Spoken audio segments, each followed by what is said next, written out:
What's going on, everybody? I am Russell Brown, and welcome to the Cover One NFL Draft podcast, in a sense. Riding solo here and just having some fun on a Sunday before the March Madness begins again. And just wanted to do some NFL Draft Q&A. I hope everybody can hear me all right. So yeah, we're gonna let some people filter in here. We're gonna do some Q&A. So whatever questions you might have, I might have some answers, or I might sit here and look like an idiot. It kind of depends. So it can be Bill stuff. It could be Raiders stuff. It could be Lions stuff. It doesn't matter. So feel free to reach out and give me your questions. It's going to be a lot of fun, and got some notifications on Twitter already. Got a comment here from Chris Kepner. Go Bills. Yes, go Bills. The South SoCal 716 fan. Good morning, everyone. Good morning. So let's get some questions filtered in here. Whatever you have, I will do. I am riding solo on this thing. Unfortunately, my colleagues were not able to join me for it, but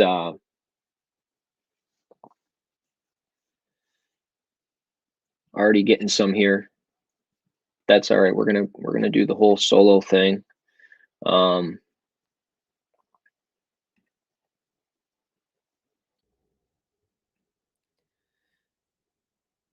right. First question is up here. And I will actually be sharing my draft board, in a sense, my draft guides that I have my player profiles on. I'll share a couple of them, and we'll kind of go with that to kind of end this thing. Again, this is only going to be 10, maybe 15 minutes. It really depends. You guys kind of, the premium subscribers we have at Cover One and the people that follow me on Twitter, that will kind of determine how long this goes. If you have good questions, then yeah. So, oh, and let me just say, I hope everybody has a perfect bracket still with March Madness. This has been absolute chaos the last few days. Chris has got a good question here to start us off. What's up, Ron? Real quick. Always in the chat, so appreciate it, Ron. Let's go. But Chris Kepner here, can't get enough perspective on Tommy Tremble. Do you like him for the Bills? Third round, think he'll last that long? Tommy Tremble, the tight end out of Notre Dame. Let's start there.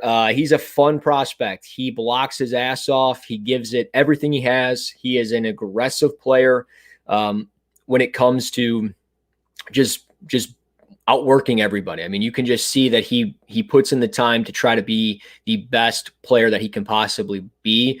I think third round is fairly reasonable. He ended up with a fourth round grade for me.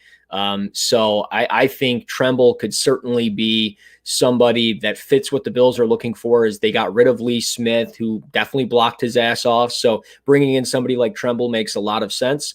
It's really just more so, are they going to end up with a tight end via free agency not named Jacob Hollister? So, and I mean, could he be there? Maybe, maybe not. But I think Tremble's a fun player. Just drops are a major concern. Don't expect him to be a huge target in the passing game. I mean, if I know some people view it as like, well, you know, if we get rid of so-and-so, that opens up 40 receptions. I mean, it doesn't always work like that. So Tremble has some concerns when it comes to drops. He dropped the ball quite a bit at Notre Dame. So little concern there, but I love the player. Eric Turner did a tremendous job with a video breakdown on him, which of course you guys can find on YouTube. You can find it at cover1.net as well.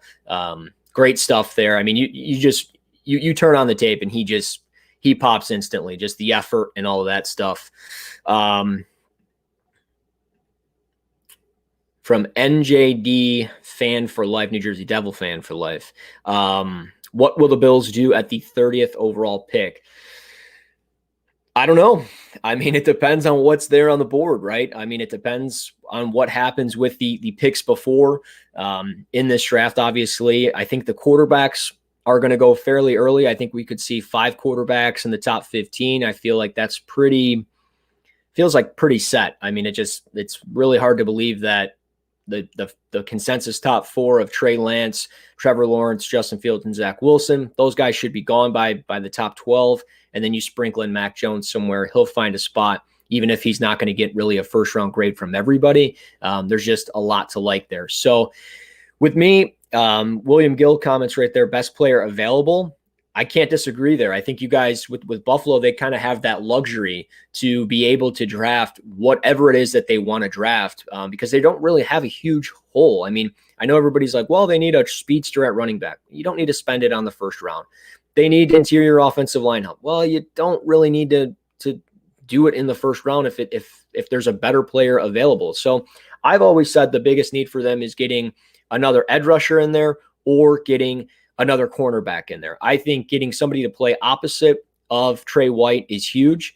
And I don't think it's Levi Wallace. I think that's telling with the 1-year deal that he got.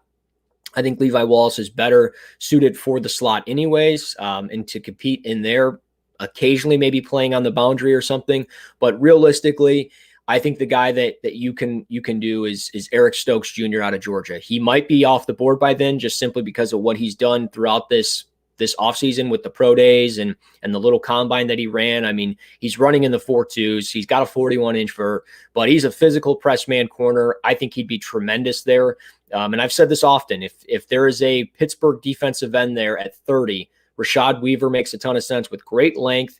He had 48 pressures this past season, which was the most of, or third most of any edge rusher. And then Patrick Jones, a narrow-framed athlete, but he's got great length. He likes to utilize long arms, so he's a lot of fun. Ron Beck's got a couple questions here, but that's the Bills there at 30. Ron Beck, what are your tight end rankings beyond Kyle Pitts? Let me transfer over to that screen and I'll give you the accurate. It's Kyle Pitts, Pat Freiermuth, Hunter Long, Brevin Jordan, Matt Bushman, Tomby Tremble, and Kenny Yebo out of Ole Miss. So those are the tight ends that I have scouted. That's 7 tight ends. I will have reports written on those by the time we get to the draft. And I think those are the 7 tight ends that I'll end up watching. But Pitts is by far the only first-round tight end in this draft, in my opinion. Any tight end sleepers, again, I think it would have been Tommy Tremble, Kenny Yebo. I think Matt Bushman is probably the sleeper of the group. I think a lot of people underestimate him a little bit. He's not like an elite athlete by any means. He's not going to create a ton of separation, but he adjusts well to the football. He does well in contested catch situations. He absorbs contact pretty well. A willing blocker, not great, but a willing blocker. So I think with the Achilles injury that he suffered this past year might be a big setback, and he probably won't go until day 3 of the draft if he gets drafted at all. But I think Matt Bushman out of BYU is probably the sleeper tight end just for me. Thoughts on, this is from Spin0481. Thoughts on cornerback Ifeatu Melifonwu from Syracuse. I was on 1280 The Score on Friday in the Syracuse area, and I was asked about him, of course. And I think there is some first-round intrigue just simply because of the length and just how he closes to the football. I mean, he does a really good job on the outside, and knowing that you can have a corner on the outside, whether he's to the field, to the boundary, wherever he's at, he's one of those guys that I think is going to be an asset because you need somebody on the outside that you can rely on. And Ifeatu brings that. He's a different kind of athlete than his brother was. When he came out of UConn, Obi was definitely way different. But I think Ifeatu is somebody that does well in coverage. He's got long arms. And I think it's just one of those guys that will probably go somewhere in the second day of the draft. Again, he could go in the first round. Maybe a team like Buffalo is interested, maybe just because they can kind of circle into that New York area and get to Syracuse and get the background information on him due to COVID and everything. So maybe he falls into that range. Maybe Tennessee as well, just because they've kind of reshaped their entire secondary. Adoree Jackson's gone, Malcolm Butler's gone. So they might be a team that's very interested in the cornerbacks here. But with players like J.C. Horn, Greg Newsome, who I have not watched and I probably won't get to watching, but with some of these guys in front and Eric Stokes Jr., I think Ifeatu just falls into that second round range. good question here from Daniel Guarez. Question: opinion on Joseph Ossai, edge out of Texas. Where will he go? Is he a viable option for the Bills at 30? Yeah, he is. I don't like him as much as others compared to some of the other edge rushers in this draft. I mean, I got a third round range grade on him. I think he's probably the 10th or 11th best edge rusher in this class. I would take players like Jalen Phillips out of Miami, Florida, Ronnie Perkins out of Oklahoma, even Carlos Basham out of Wake Forest before I would take Ossai. I just thought there were times that he played a little bit too narrow in his stance. Good explosiveness out of his stance, but I thought he just played a little too narrow. I thought he ran a little hot and cold. But there was definitely times where he turned the corner with ease. He played well for Texas, but just the kind of the hot and cold and just not really my type of guy. So, I mean, he could fit maybe similar to what a Jerry Hughes could do for Buffalo. But again, their threshold in Buffalo is kind of those 6'4.5", 6'5", 265-pound edge rushers. And the guys, again, I circle back to Rashad Weaver out of Pitt and Patrick Jones out of Pitt. Both make a ton of sense. But if you're going to go with somebody kind of in that smaller frame in a sense at 6'3", 240, 245, I think you're talking Ronnie Perkins out of Oklahoma, just with how the blend of power and speed that he has is really, really good. So Ossai to me could go somewhere in that late second, early third round range. I think I'd be more comfortable with him there. But again, with so much offensive firepower probably going early in this draft, we could see some defensive heavy players in the later parts of the draft or the earlier parts of the draft.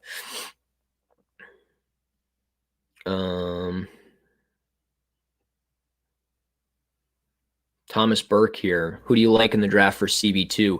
That's Caleb Farley for me, out of Virginia Tech. I mean, the guy's basically a wide receiver playing corner. And I think everywhere you turn, it's going to be Patrick Surtain out of Alabama and Caleb Farley out of Va Tech. I mean, both those guys are going to be 1 and 2. It doesn't really matter what order, but I like Farley as my second ranked corner. I just think the injuries are a little bit concerning in a sense. I mean, whenever a player has lower body injuries, those things tend to reoccur. I don't care if you're a corner, a receiver, especially wide receiver, but those things can be tricky. Now, again, he's got really good length. He runs very well. And he's a former wide receiver turned into cornerback. So I think it's one of those things with him where he could be somewhere in that, that top 15 range. You look at Denver, a lot of people thought Denver, but what they've done in free agency, Farley could maybe go to a team like San Francisco. I think that's a great fit with kind of what they've done there. I mean, I doubt Richard Sherman's back. So that would be a good fit for him there. Maybe Dallas. Again, it just kind of depends on what the rest of free agency looks like. But Farley for me is CB2.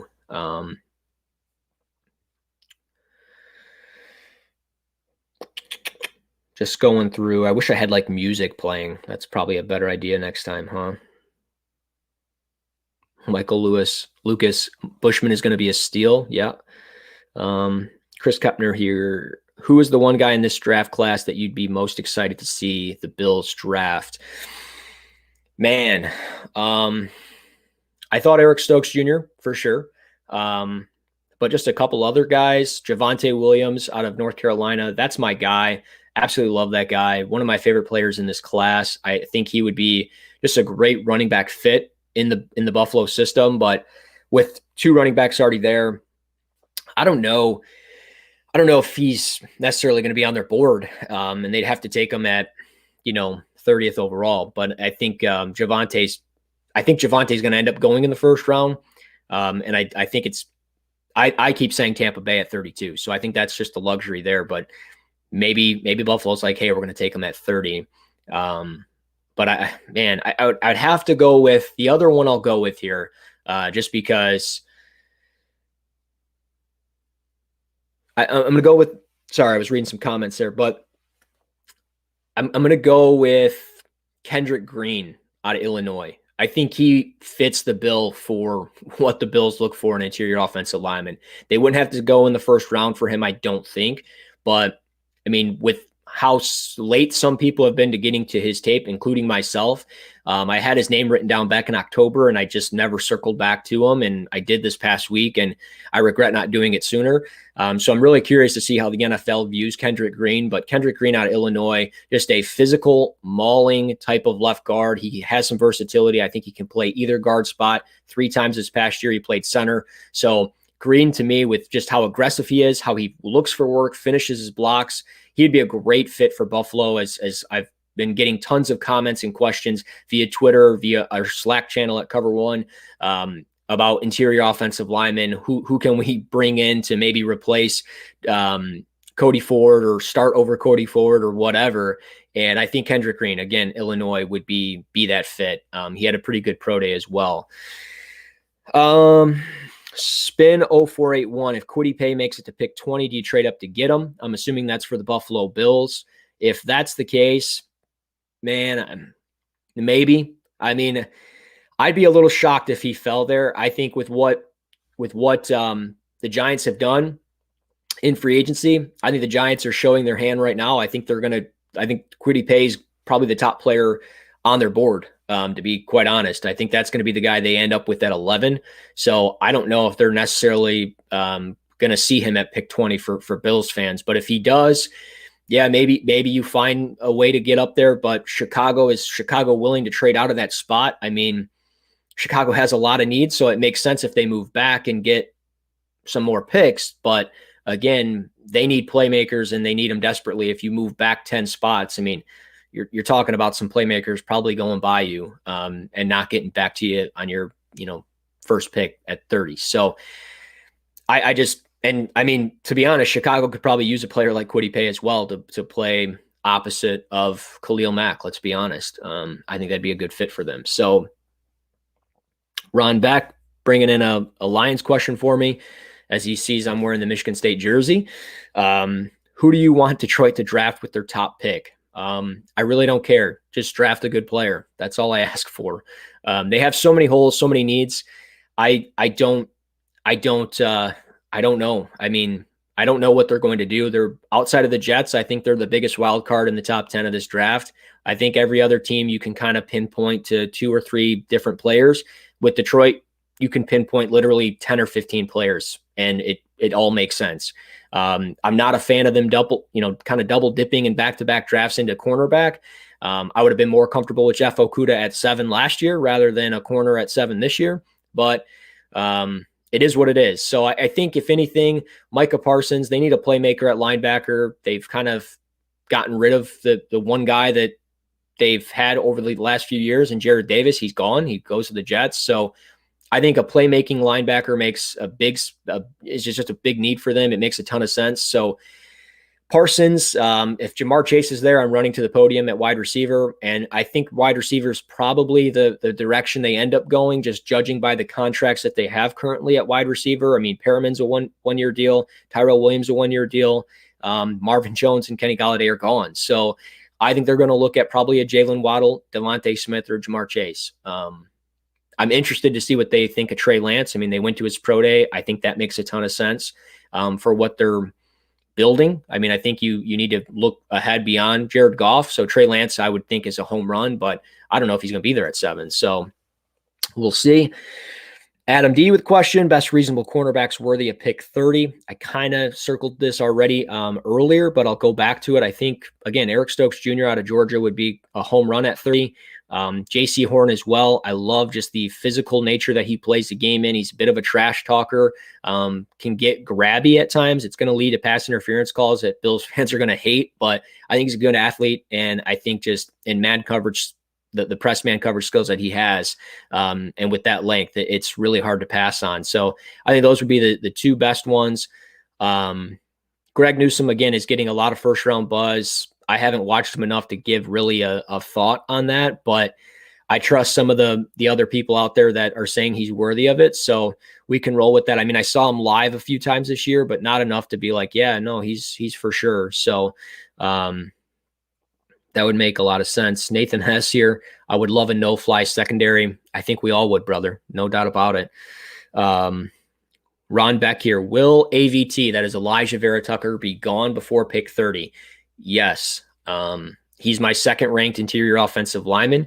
I think he is, without question, one of the top 15 best players in this draft. And I think Elijah Vera Tucker, with his positional versatility and just how well he transfers his weight from his post foot to his set foot, it's very impressive. And it's something that teams are going to covet. And when teams miss out on some of the playmakers in this draft, I mean, we're talking wide receivers and quarterbacks, they're going to just look at upgrading their offensive line. And the two teams that make the most sense are the Minnesota Vikings and the Los Angeles Chargers, 13 and 14 there.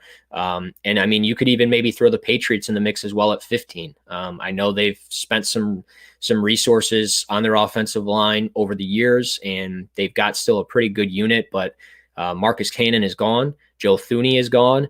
So I think Vera Tucker, if he's there at 15, that's somewhat of a home run. And again, I mean, he's got left guard and left tackle experience, but he could play on the right side as well. There's no doubt about it, just with his athletic ability. So yeah, I think he'll be gone. And then, I mean, if you just go beyond 15, I mean, you look at the Raiders at 17, they've gotten rid of Gabe Jackson, Trent Brown. I mean, Rodney Hudson is gone. So they need help, certainly, on their offensive line. AVT makes a ton of sense, without question. Mac Wolf here. I'm loving the comments, guys. I mean, you're a lot of great stuff here on YouTube, probably even on our Periscope pages, with me at Russ NFL Draft on Twitter, as well as our Cover One Twitter account, which I don't remember our handle on that because the other one is not around right now. Mac Wolf, though, offensive tackles 3 through 5. So, yeah, some people are going to be a little bit shocked at this. I have Rashawn Slater as my top interior offensive lineman. I think he's best suited to play guard. He's got the ability to play left tackle and right tackle, but he was actually a guard coming out of high school. And I think Slater, to me, again, his ceiling is much higher at guard, and similar to like a Brandon Sheriff in a sense when he came out of Iowa. Played, I think it was right tackle for Iowa when he came out, and he moves to guard for Washington, and he's been a stud there ever since. But yeah, so it's Dylan Ray-Dunes, Christian Darrisaw, and Liam Eichenberg. All three of these guys have second-round grades for me. I like Darrisaw. I don't love Darrisaw. I know some people have him as close to being one of the top-ranked offensive tackles, and again, being third or fourth on my board I don't think there's any problem with it.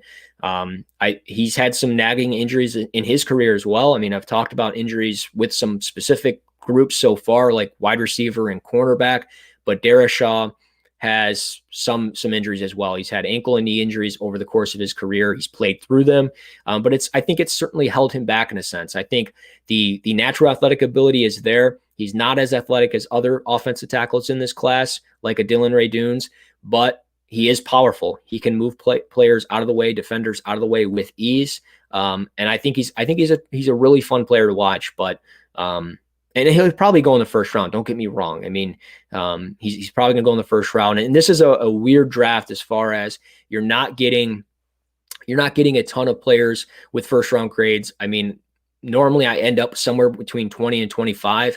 From my count I did yesterday, last night, it was around, I think it was 18 or 19. So I'm right around 20, but I'm just like, there's a lot of guys at that first round grade that I'm just like, man, I don't know. I'm really questioning that. So, couple more questions.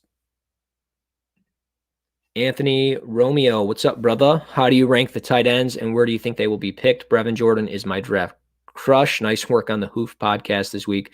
Hope we can have you on the live show soon. Yeah, absolutely. Anytime. Be sure to check out the Hoof podcast with Anthony, Sterling, and Eric. Those guys do a tremendous job with it. And if I'm missing anybody, I feel like every time I tune in, they've got 5 or 6 people on it. So it's great stuff all the time. I kind of went over the tight ends already, but I'll do it again for you. I understand Brevin Jordan's your crush. I like him. I don't necessarily love him. I think he's good.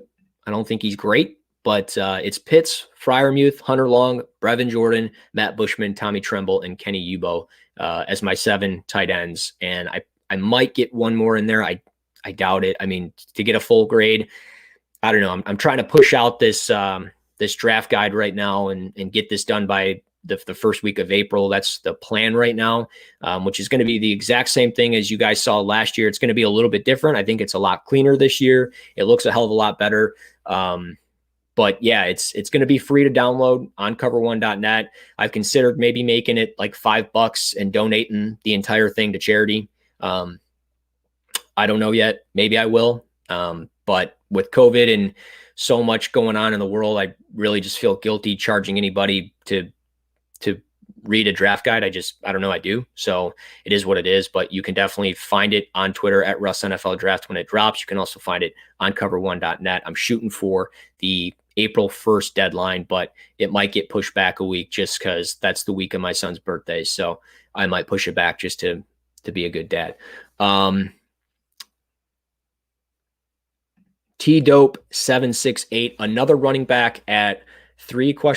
If so / not, who at which round? I'm assuming you're saying 30. You just didn't hit the 0. Another running back at 30, not Javonte Williams, not Najee Harris. I mean, you can't go wrong with Travis Etienne. The biggest concern I have with Etienne is just he is who he is. I don't think he's going to get really any better than he is. I mean, he's kind of been the same guy over the last couple of years, but he's gotten a lot better as a pass catcher. He's explosive jump cut. The way he explodes and accelerates off that cut is impressive. His lower body has gotten way thicker. Reminds me of DeAndre Swift in a sense.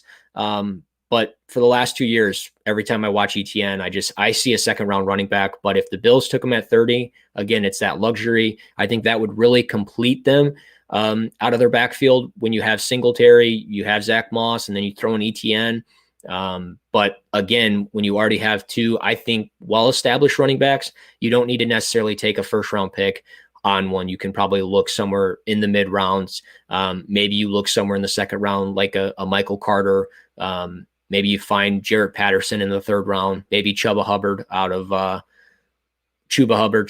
whatever his name is, out of Oklahoma State. I mean, 2 years ago, he ran for over 2,000 yards. Had he not got hurt, we'd be talking about him, I think, a lot more. Runs a little high, a little stiff in the hips off his cuts, but still an impressive player. So maybe the Bills would be interested in a player like that. Ron Beck here, what round grade for you? What round grade do you have on James Wiggins, the safety from Cincinnati? I'm hoping the Bills find a way to draft him. Have not studied James Wiggins. I've seen him a little bit when I was watching Myjai Sanders out of Cincinnati. He was a player that I wrote down, but I have not gotten a chance to go back and really watch Wiggins. One thing you'll learn about me, and this is probably the year I've studied defensive backs more than any other year, but I cannot stand watching defensive backs. I don't know why. Maybe it's a position it's because I used to play it back in high school, and I don't know. I'm not a huge fan of watching them. I get kind of put to sleep with them. So I'm telling you, come April when this guide is posted, I'll be doing a lot more video stuff and a lot more just film stuff, but just trying to get this notes transferred in and trying to format this and trying to get it just the way I want it to be is it's been a lot of work, a lot more work than I thought it was going to be honest. How involved, this is a good question from Chris Kepner. How involved is McDermott on draft day? I think he's got a lot more input than people think. I mean, you just seeing him at the Senior Bowl 2 years ago. I mean, he was standing on the fence, like in the back of the end zone, hands crossed like this, and he's watching the players. Okay. You must have sucked at DB. I did suck at DB. That's why I moved to defensive end, you jerk. How involved is McDermott on draft day? Yeah, no, I think he is very involved. I think coaches' input is important when it comes to drafting players. You have to have coaches that, one, want a player that they feel is coachable and a player that they can coach. So I think McDermott definitely has some input. And I think him and Brandon Beane have a great relationship. I think just this whole front office and this whole scouting department are really a good cohesive unit of just being able to coexist and find players and work together. So yeah, I think McDermott has some input. Adam Gibbons here. Am I the only one who likes Kelvin Joseph at 30, starting to fall in love with Asante Jr. there too, or Asante Samuel there as well? Kelvin Joseph at 30, I think it's a little rich. I'm going to be honest. I think for somebody that really only played as a boundary corner for Kentucky, I think he's freaky fluid with his lower body. His footwork is like typewriter. Like he's literally got typewriter feet. And I've talked about it before on the live show that I've done with CP, Christian Page, and Zach Hicks. I like the guy. I think he's more of a second-round pick. I think there's some off-the-field concerns, and there's a reason why he left LSU and all that stuff. So I'm going to say no at 30, but again, the Bills have that luxury. They could probably do it, and it would probably work out for them. But again, Calvin Joseph, really only a boundary corner, so it's fine, but can you trust him enough on the boundary? Can you trust him to do what he needs to do? Nathan S. here. Kyle Pitts destroyed Calvin Joseph. Think Daniel Jeremiah indicated that teams would need to do their homework on him leaving LSU. Really high upside player, though. This is true. Kyle Pitts destroyed just about everybody he played against in the SEC, and that's why he's a top 5 player in this draft. And I've been saying it since the summer. He's the one tight end that has that it factor. So I think he is certainly a great player. Adam Gibbons didn't know about the off the field stuff on Joseph. Thanks, man. You are very welcome. Anytime, ask me the questions. Couple more minutes here, and then I'm signing off. I was really only planning on going 20, but we got 31 minutes in this thing, and tons of great questions, truly. Always appreciate it. And my boy Ron, always, thanks for taking the time out of your day and doing this for us. Appreciate all your hard work and effort. Thank you. You are very welcome. Appreciate you taking the time to sit here and watch me talk draft nonsense. I'll go ahead and actually share my screen for a minute, and we'll jump into this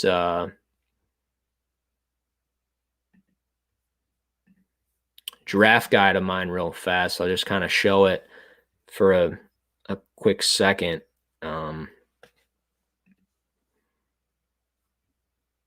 kind of share it, and we'll see what it looks like. So you can kind of see here and I'll get to your question in a second, Adam D. But yeah, this is the draft guide in a sense, or the draft profiles, whatever you want to call it.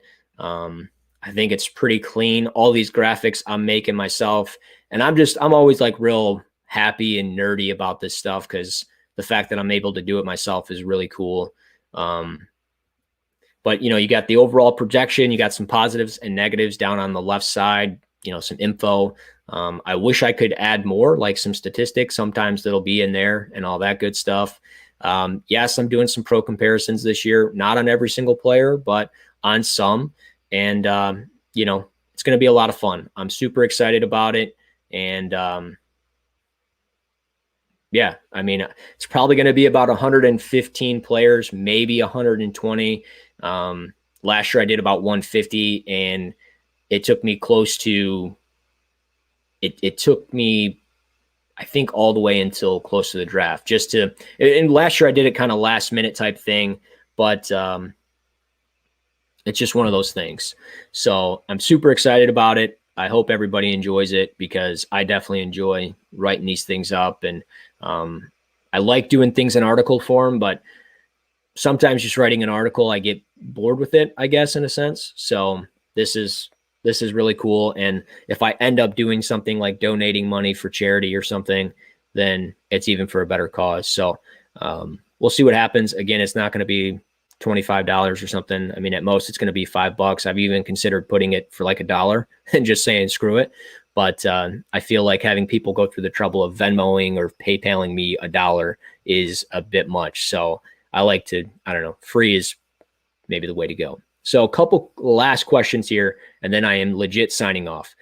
Because we got college basketball to bet on. I mean, I cashed a couple tickets yesterday. Thanks, Ohio. Lost on the Texas one. I had Texas and UCLA winning, and Texas lost, and I had them combined for plus 250. Ron Beck, can't wait for it to come out. Okay, I thought that was going to be negative. Yeah, no, I can't wait to share it. Oh, Adam Gibbons shout out from Saskatchewan. Hey, go Rough Riders, bro. That's my team in the CFL. Anyways, Adam D here. Any favorite Gadget players, Rondell, etc.?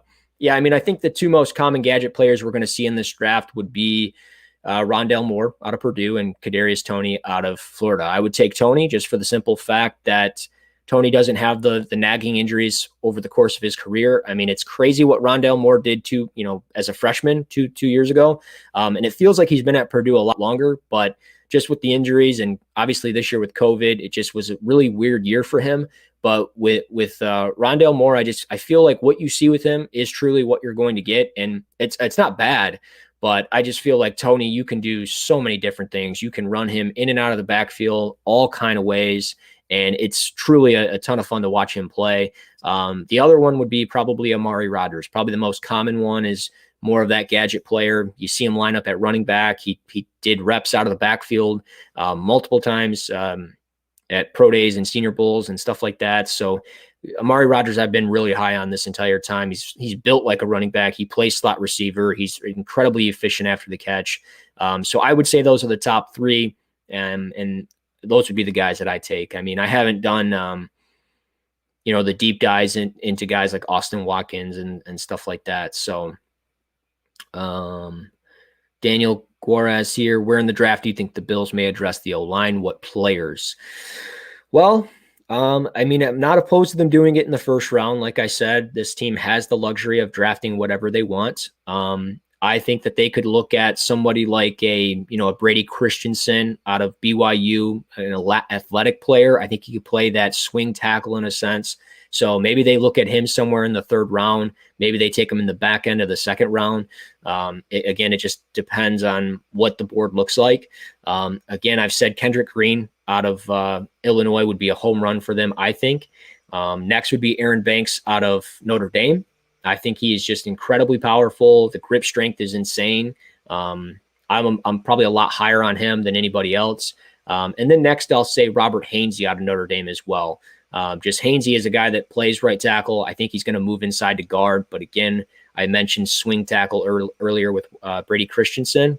I think Hainsey can be the same thing. He plays with really good hand placement, understands how to attack the defender's hips and inside their armpit and just on the chest plate. So he's fairly consistent. Bob T here. Is there anyone in the draft good at covering tight ends? Yeah. I mean, there's quite a few different guys. I think, when you look at safety, Trayvon Morgan, I don't know if this is necessarily pertains to just safeties or linebackers. But I mean, if we're talking safety, Trayvon Morgan, linebackers, I think Jeremiah Owusu-Karamoah would be that guy as well. I think Baron Browning probably is the biggest sleeper at linebacker. I think a lot of people forget how good he was during the course of his career, but he had a really good Senior Bowl. He did a really good job covering tight ends. He looked fluid. He's got good length. He's 6'3", 240. So I think he can do a bunch of different things. Is Illinois really down 8 right now? Because I have them -7. So thanks for ruining my day. Chris Kepner, get those Notre Dame offensive line. Chris Kepner, Gillespie, have not watched him. And then I think I'm going to end it with Ron Beck, defensive tackles. Do you have a few guys you like at one technique? Tyler Shelvin, some of those guys. Yeah, no, I mean, I think Tyler Shelvin's probably the best fit to play as a one technique. I'll be honest. I think Christian Barmore can do it as well. He's got really good length at 6'5". Barmore reminds me a little bit of Michael Brockers in a sense. I think he's got the ability with the pass rush skills. I mean, he had 37 pressures, which was the most of any interior defensive lineman in this class per Pro Football Focus. So I think with Barmore, he's got the potential to truly be the best defensive tackle in this class. But like some players that I've talked about, he runs very hot and cold. So it just really depends. But I think if he can reach that potential, like a Michael Brockers type, then I think he could play in a variety of spots. He's probably best suited to play as a 2-eye, as a 3, as a 4-eye, somewhere in there, but he could play very well one tech. Tyler Shelvin as well. He's just a thick body, hard to move him. And then the next one would be Chris Tonga out of BYU. he is just an incredibly fun player to watch. Thick lower body, strong player. Probably wouldn't be taken until the third day of the draft, just because the position. And again, this defensive tackle class is not anything to like go crazy about. It's more so pick your flavor. If you're looking for a pass rusher on the interior, Barmore's your guy. If you're looking for somebody just to plug the gaps, it depends on where you want him to plug the gaps. If you want a consistent 3-tech to plug the gap, then you're probably taking Davion Nixon out of Iowa. But if you're looking for that bigger body guy, it's probably Tonga or Shelvin. Again, it's truly what are you looking for? And McNeil out of North Dakota State would be another fun one. He's got that squatty frame to him that I don't like. I don't like defensive tackles that kind of have that froggy stance to them, just from a preference of coaching it. I think it makes you slower when you're in that 4-point Frogger type of stance, but to each their own, it works. He's a D1 athlete and I'm not. But he is a fun player. He's got some decent explosiveness to him, works his hands relatively well. So McNeil could be one of those day 2 picks that we talk about on the interior of this defensive line. The next one as well, I don't know if he's going to play as a 1 technique, and I'll end it with this one. Jalen Twyman didn't test great. He ran like a 4.5 40 at the Pittsburgh Pro Day. Nothing really fluid there, but it's weird. He's explosive out of his stance. And he was listed at 6'2", 295 or something like that. And he came in at like 6'1", 301. So a bit undersized, but I mean, BJ Raji was a bit undersized when you talk about length. So he could carve out a 7, 8, 10-year career just with some consistency and just because of that size. I mean, he had 40 reps in the bench. So he's pretty powerful, explosive out of his stance. So Twyman, I feel like, is forgotten about in this draft. I mean, people thought he was a top 25 player in the summer, and then he opted out, obviously, because of COVID and everything. So I think people forgot about him a little bit. He looked like he added some weight. And then I said I was going to end it with Twyman, but I'll end it actually with Marvin Wilson. He looked a bit tapped out this past year. I don't know if it was just injuries, if it was recovering from the broken hand that he had suffered, or what it was. But Marvin Wilson, when it's all working for him, I mean, he's a top 25 player in this class. He truly is. He's got a great motor, incredibly powerful. I mean, he doesn't need to develop a pass rush plan. It's just, I'm going to run through you. He's like a walking brick wall.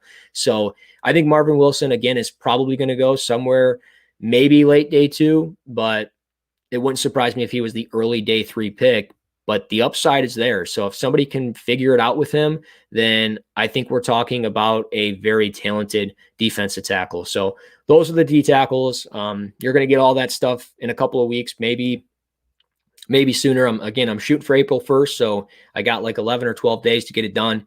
Halfway done actually right now. I'm up to 83 of my notes imported and the heights and weights and everything in there. So it's just really about formatting that draft guide and getting that done in the next 2 weeks. So that's what we're going to do.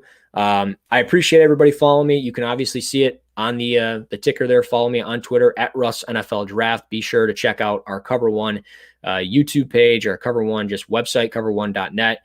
Get the Cover One app. It's free. I don't know what you're waiting on. It came out a couple years ago. And I mean, why not have a free app with football content literally at your fingertips, whether it's your iPad, your iPhone, your Android, whatever it is. Go to your app store, search Cover One, and get the free app and just download it. And then obviously find the podcast. We got tons of them. The Hoof podcast, the Cover One Buffalo podcast, and of course the podcast I run, the Cover One NFL Draft podcast. Be sure to find those on iTunes or Apple Podcasts, Spotify, YouTube, literally wherever you get your podcast. Search Cover One and you will find all of our podcasts. Be sure to rate, review, and subscribe. So probably until sometime next week, I'll do this again very soon, and I'll be having some colleagues with me, of course. So until next time, this is Cover One, the Draft Show.